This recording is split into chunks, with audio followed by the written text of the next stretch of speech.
Well, the Islamist terrorist who murdered Sir David Amess will spend the rest of his life in jail. The judge today said that Harbi Ali showed no remorse or shame as he handed him a whole life sentence for killing the Conservative MP last October. Let's turn to our Home and Security editor, Mark White, who's at the Old Bailey. Mark, welcome to you. This is a defendant who's shown contempt for the judicial process, wouldn't stand for his verdict, and today smirked, we're told, and winked as he was led from the court. Yes, that arrogance and that defiance and that complete lack of any regret for his actions was very apparent in court number 2 here at the Old Bailey today, as he refused initially to stand in the dock as the judge, Mr. Justice Sweeney, passed that whole life sentence. And as you say then, of course, as he was led from the dock off to prison to begin that sentence, he smirked at those in court, just adding insult to injury, of course, for the family and friends of Sir David Amess. And we heard briefly in a statement from Sir David's family today about the way that they have been dealing with the loss of their loved one, and they say that they're heartbroken to think that Sir David would have greeted Harbi Ali at this constituency surgery in Leigh-on-Sea on the 15th of October last year with a smile of friendship, and would have been only too willing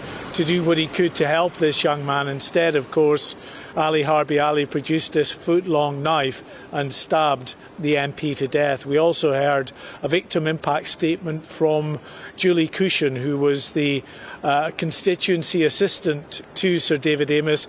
And she said that she passes this parish church, this Baptist church, I should say, in Leigh-on-Sea pretty much every day as she lives nearby, and it reminds her of the horrific events that day.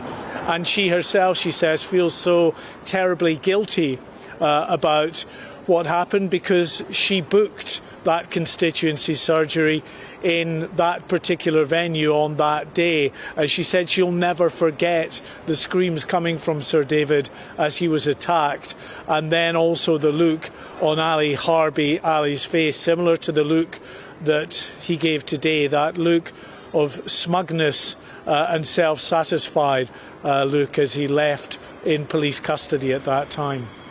Mark, sad to say, for both of us, we've talked about many of these Islamist terror atrocities over the years now. How do we stop this individual entering the British penal system and spreading his poisonous ideology? Can he be kept in solitary confinement? If we sentenced him for life for committing a crime which in many countries would have resulted in the death penalty, we're going to keep him alive for decades at taxpayers' expense. At least we, I suppose, ought to have the contentment of the knowledge that he's not spreading his ideology with others.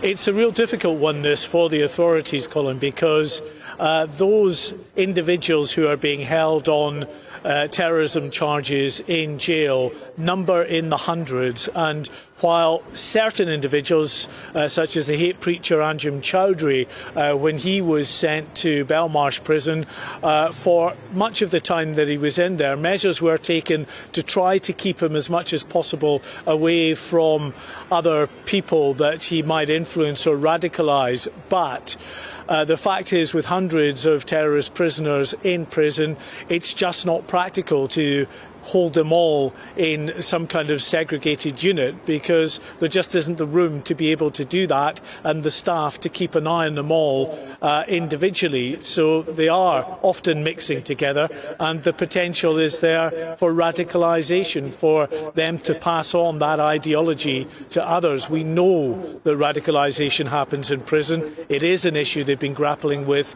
for many years and have never really solved it. Well, Mark, I'm going to be talking to Ian Atchison, as a former prison governor who's got strong opinions about this in the next hour. But for now, Mark, thanks very much indeed. Mark White there.